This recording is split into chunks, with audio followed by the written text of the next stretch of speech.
Hello, story lovers. Welcome back to my channel, Madly in Love 41st part.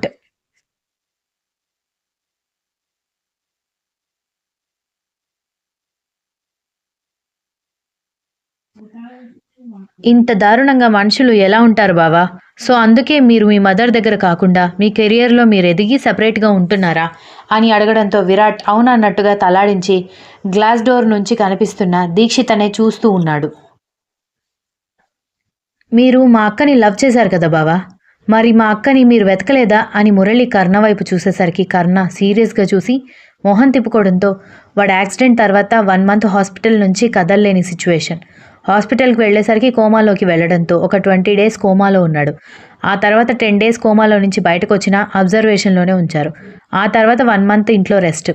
ఆ తర్వాత వెంటనే tournament ఉండడంతో వాడు బిజీ అయ్యి చాలా రోజుల తర్వాత వెతకడానికి ఊరికొచ్చాడు. కానీ అప్పటికే మీరు ఊరు వదిలేసి వెళ్ళిపోవడంతో వాడికి మీరెక్కడ ఉన్నారో తెలియలేదు.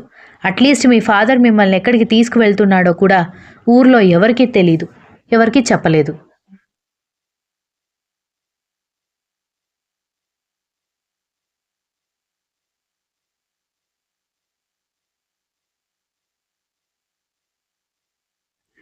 అంటే వీళ్ళిద్దరూ సిస్టర్స్ అని మీ ఇద్దరికీ తెలీదా అని అడగడంతో కర్ణని కలవడానికి వాడి ఇంటికి వచ్చాక దక్షని తీసుకువెళ్ళడం కోసం దీక్షిత్ అక్కడికి వచ్చింది. అప్పటి వరకు వాళ్ళిద్దరూ అక్క చెల్లెళ్ళని నాకు తెలీదు. దక్షని తీసుకుని వాడు వస్తున్నప్పుడే వాడిని కలవడానికి వాడింటికి వచ్చాక దక్షని తీసుకువెళ్ళడం కోసం దీక్షిత్ అక్కడికి వచ్చింది. అప్పటి వరకు వాళ్ళిద్దరు అక్క చెల్లెళ్ళని నాకు తెలీదు, వాడికి తెలీదు. ఎందుకంటే మీ అక్కతో నేను డీప్ లవ్లోకి వెళ్ళే టైంలోనే చాలా జరిగిపోయాయి. సో డీప్గా మీ ఫ్యామిలీ గురించి తెలుసుకోవడానికి నాకు కుదరలేదు. ఇక వాడు దూరం నుంచే చూస్తూ ఉన్నాడు. పైగా అకాడమీలో కానీ వాడి టీంలో కానీ వాడికి ఫేమ్ ఎక్కువ. సో వాడెవరికీ తెలియకుండా దక్షని ఫాలో అవ్వాల్సి వచ్చేది.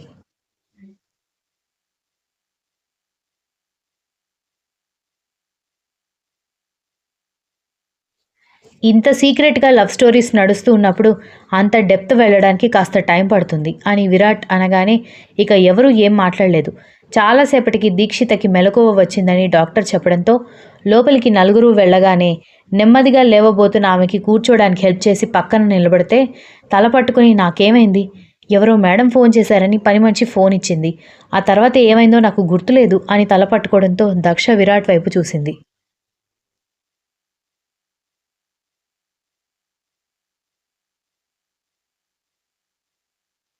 నో అని చెప్పొద్దు అన్నట్టుగా చూడ్డంతో ఏం లేదక్కా, ఇది వరకు నీకు యాక్సిడెంట్ అయింది కదా, సడన్గా ఫోన్లో ఆ వ్యక్తికి గట్టిగా మాట్లాడేసరికి నీ హెల్త్ కొంచెం డిస్టర్బ్ అవ్వడం వల్ల హాస్పిటల్కి తీసుకొచ్చాం, అంతకంటే ఏమీ లేదని చెప్పడంతో నా వల్ల అందరికీ ట్రబుల్ కదా అని అంటూ విరాట్ వైపు చూసేసరికి అతను అప్పటికే సీరియస్గా చూస్తుండడంతో నేనేం చేశాను, ఇప్పుడు మీరు సీరియస్గా చూస్తున్నారని అంది.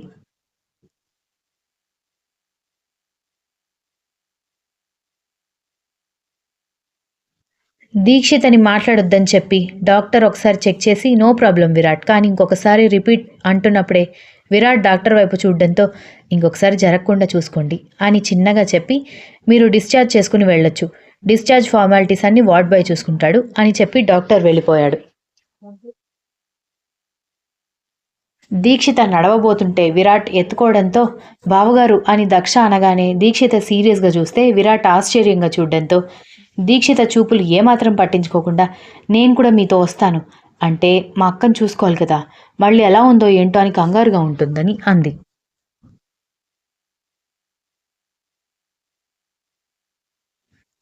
విరాట్ కర్ణ వైపు చూసేసరికి నువ్వు తనని తీసుకుని బయటికి వెళ్ళు అని కర్ణ చెప్పడంతో విరాట్ దీక్షితని ఎత్తుకుని బయటికి వెళ్ళిపోతే మురళి కూడా బయటికి వెళ్ళాడు.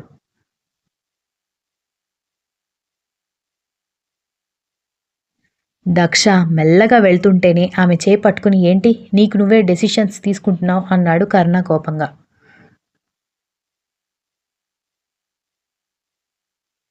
దాంతో దక్ష ఏంటండి అలా మాట్లాడతారు, తను మా అక్క, ఒంట్లో బాగాలేనప్పుడు పక్కన అన్నం తినిపించడానికి తన అవసరాలు చూసుకోవడానికి మందులు వేయడానికి ఎవరో ఒకరు ఉండాలి కదా, అయినా మా అక్కతో ఉండడానికి మీ పర్మిషన్ ఎందుకు అని ఆమె చెబుతూనే ఉంటే నాకెవరైనా ఎదురు చెప్తే నచ్చదు, స్పెషల్లీ నువ్వు చెప్పినప్పుడు.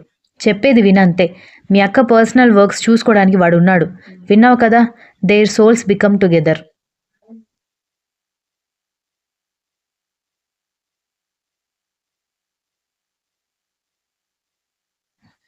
ఇప్పుడు దీక్షితకి బాగాలేదు కాబట్టి లాస్ట్ టైం నీకు ఛాన్స్ ఇస్తున్నాను. అంతే. దీన్ని నువ్వు చాయిస్‌గా, అడ్వాంటేజ్‌గా తీసుకోకు. అగైన్ నువ్వు నీ డెసిషన్స్ తీసుకోవడం రిపీట్ చేశావంటే నేను నా డెసిషన్ తీసుకోవాల్సుంటుంది అనగానే దక్ష కోపంగా చూసింది.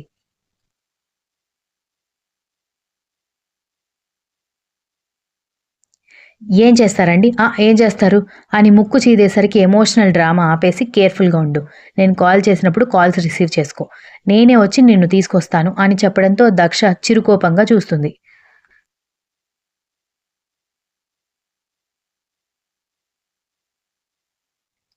ఆమె కళ్ళ మీద ముద్దు పెట్టి కర్ణ అలాగే ఉండిపోతే నన్ను వెళ్ళనివ్వండి. మా అక్క వాళ్ళు వెళ్ళిపోతారు అనగానే ఎప్పుడూ దూరం పారిపోవడానికి ట్రై చేసే దక్షని కర్ణ విసుగ్గా చూశాడు. ఆ తర్వాత దక్ష, దీక్షిత, మురళిని తీసుకుని విరాట్ తన బంగ్లాకి వెళ్ళిపోతే కర్ణ తన బంగ్లాకి వెళ్ళిపోయాడు.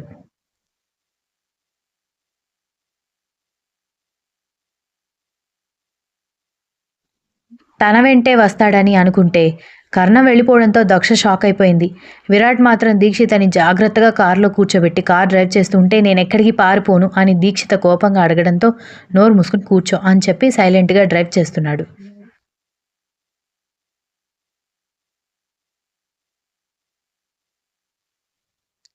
మురళికి పనివాళ్ళు వేరే రూమ్ చూపిస్తే దీక్షిత బెడ్ మీద రిలాక్స్ అయిన తర్వాత ఆమెకి డాక్టర్ ఇచ్చిన మెడిసిన్ వేయించి మీరు వెళ్ళండి బావగారు, నేను అక్కని చూసుకుంటాను అని చెప్పడంతో ఇక అక్కడే ఉంటానని ఏమీ మాట్లాడకుండా విరాట్ వెళ్ళిపోయాడు.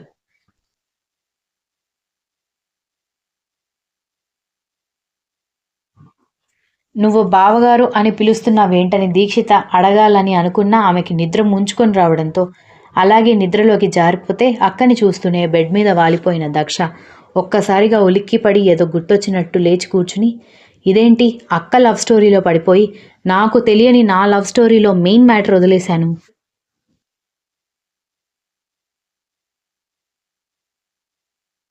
ఒక వ్యక్తి ఊర్లో ఉన్న 15 రోజులు నీ వెంటే తిరుగుతుంటే కనీసం స్పృహ లేకుండా బ్రతికావే! నిజంగా నువ్వు తింగరదానివి. ఎవరైతే నన్ను దూరం నుంచి చూస్తూ ప్రేమించారో అతని పోస్టర్లు, ఆర్టికల్స్ పెట్టుకొని నేను ఆరాధించానా? ఇంతకంటే వెర్రితనం ఇంకెక్కడైనా ఉంటుందా? అనుకుంది.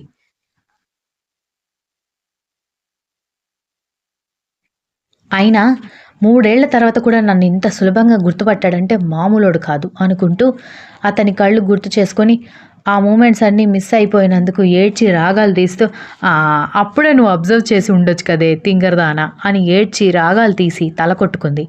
ఎంత నిద్రపోవడానికి ప్రయత్నిస్తున్నా అతను తనని ఒకప్పుడు ప్రేమించాడు అన్న విషయమే గుర్తొస్తుంటే దుప్పటి ముసుగు పెట్టేసి ఇలలో ఎలాగో ప్రేమించి చంపుతున్నావు, కలలో అయినా నన్ను ప్రశాంతంగా నిద్రపోనియ్యవయ్యా నాథ అని అనుకుంటూ నిద్రపోవడానికి ట్రై చేసింది.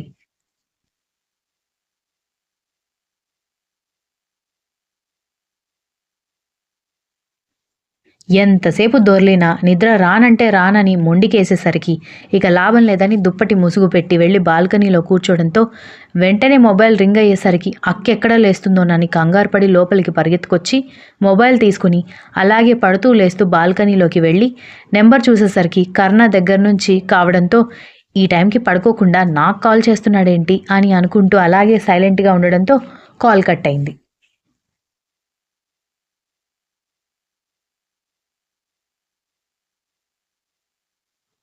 హమ్మయ్య! అనుకుంటూ ఉండగానే మళ్ళీ రింగ్ అవ్వడంతో ఇంత సులభంగా వదిలితే నా మొగుడెందుకవుతాడు అని అనుకుంటూ 2 రింగులకి కాల్ లిఫ్ట్ చేయడంతో నిద్ర పట్టట్లేదా అని అడిగాడు.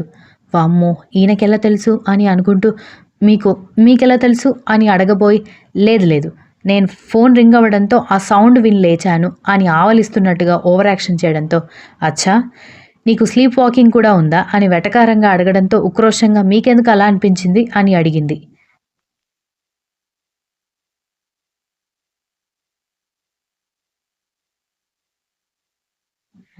బాల్కనీలో నిలబడితే నిద్రలో లేచొచ్చినట్టే కదా అని అనగానే దెబ్బకి షాక్ అయ్యి చుట్టుపక్కల చూసి ఎక్కడ ఒక్క మానవ మాతృడు కూడా లేకపోతే మీకెలా తెలుసు కొంపదీసి మీకేమైనా దివ్యశక్తులున్నాయా అనగానే నాకంత అవసరం లేదు. ఈ టైంకి నీకు చచ్చినా నిద్ర పట్టదు. ఈ టైంకి నీకు నచ్చే స్పాట్ వేరు అనగానే నాకు నచ్చే స్పాట్ ఏంటి అని అయోమయంగా అడిగింది.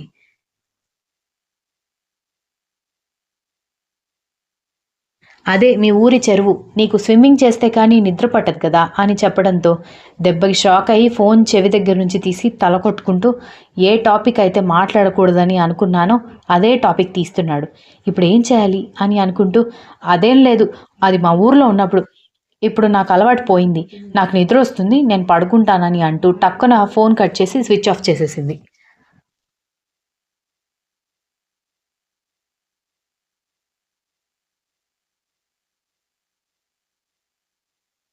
ఉదయాన్నే అమ్మాయి గారు నిద్రలేవండి అని అంటూ పని మనిషి తట్టి లేపడంతో ఇందాకే కదా పడుకున్నాను, అప్పుడే తెల్లవారిపోయిందా అని అంటూ దక్ష అటు ఇటు కదులుతుంటే మరొకసారి పని మనిషి లేపడంతో చిరాకుగా లేచి బాల్కనీలో నుంచి బయటకు చూసి ఇంకా చీకటిగానే ఉంది, ఎందుకు లేపుతున్నావు అని అడగడంతో త్వరగా లేవండమ్మా, బాబుగారు వెయిట్ చేస్తున్నారు, దీక్షిత్ అమ్మాయి గారిని కూడా లేచి ఫ్రెష్ అవ్వమని చెప్పండి, అమ్మాయి గారి ఆరోగ్యానికి వాకింగ్ చేయడం చాలా అవసరమని బాబుగారు రెడీ అయి ఉన్నారని అనగానే ఇక అక్క హెల్త్ కోసం తప్పదన్నట్టుగా దీక్షితని లేపి ఇద్దరూ కలిసి బ్రష్ చేసుకుని చలిగా ఉండేసరికి ఫ్రెష్ అవ్వకుండా స్వెట్టర్ వేసుకుని బయటకొచ్చారు.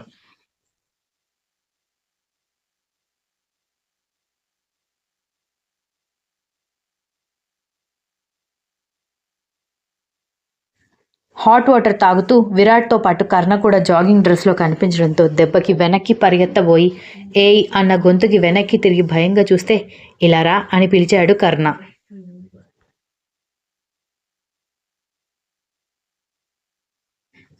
నేను రాను అన్నట్టుగా తల అడ్డంగా ఊపడంతో వస్తావా, నన్ను రమ్మంటావా అని కర్ణ పిలవడంతో రాక్షసుడు అని తిట్టుకుంటూ దగ్గరికి వెళ్ళగానే నీ తల బాగానే ఉందా లేకపోతే తల పొగరికి తిరుగుతోందా అనగానే దక్ష అదో రకంగా చూస్తుంటే రాత్రి మాట్లాడుతుంటేనే కాల్ కట్ చేసావు, కొలెస్ట్రాలా అని అడిగాడు.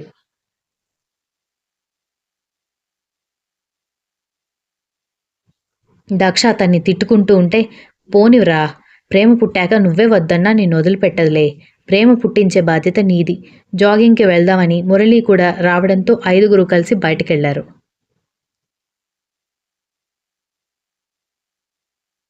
దీక్షిత జాగింగ్ చేస్తే ఆయాసం వస్తుందని జాగింగ్ చేసేవాడు ఆమెతో కలిసి నడుస్తూ కబుర్లు చెబుతుంటే దక్ష మురళి చేత జాగింగ్ చేయిస్తున్నాడు కర్ణ. ముందు చూసుకోకుండా మురళితో మాట్లాడుతున్న దక్షకి కాలుకి రాయి అడ్డం వచ్చి ఆమె పడబోయే టైంకి ఒక చేత్తో పడకుండా ఆపేసి కళ్ళెగరేసి నేను లేనిది నువ్వు బ్రతకలేవు, నేను పట్టుకుంటేనే మూతి పళ్ళు రాలకుండా సేఫ్ అయ్యాయి, నడవడం కూడా రాదా అనగానే ముందేదో తట్టుకొని పడ్డాను, నేను బాగానే పరిగెడుతున్నానని మొండిగా చెప్పింది.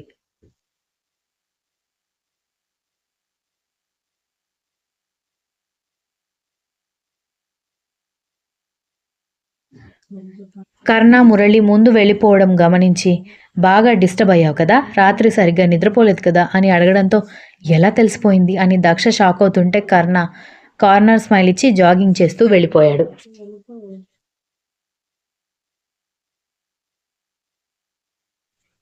నవీన్ తన ఇంటి నుంచి కర్ణ వాళ్ళ ఫాదర్ అకాడమీ చాలా దూరం కావడంతో 7 గంటలకి బయలుదేరేసరికి అతనికి బస్ దొరికి అకాడమీ దగ్గర దిగేసరికి 9 అయింది.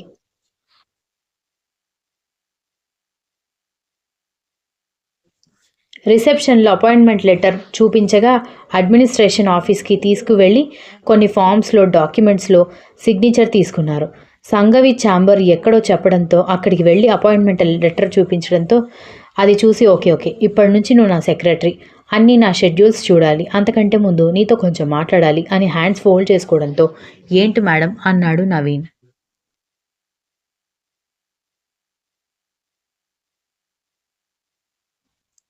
కమ్ విత్ మీ అని చెప్పి ఛాంబర్ దాటి ఓపెన్ కారిడార్ దగ్గరికి వెళ్ళి అక్కడున్న చైర్లో కూర్చుని పక్కన ఉన్న చైర్లో నవీన్ కూర్చోవచ్చా మేడం అని అడగబోతుంటేనే అక్కడ న్యూస్ పేపర్ పడేసి నిలబడమన్నట్టుగా ఇండైరెక్ట్గా చెప్పి చూడు పాయింట్లోకి వస్తున్నా, ఈ విషయం గురించి డిస్కస్ చేయాల్సి వస్తుందని నేను అనుకోలేదు అనగానే నవీన్ కళ్ళు చిన్నవి చేసి చూశాడు.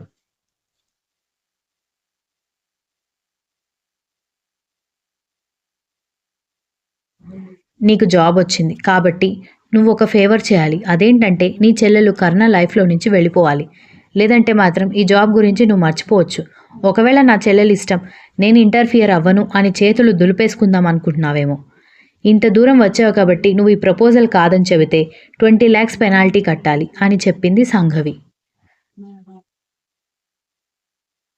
Continuous. If you like the story please like share comment and don't forget to subscribe.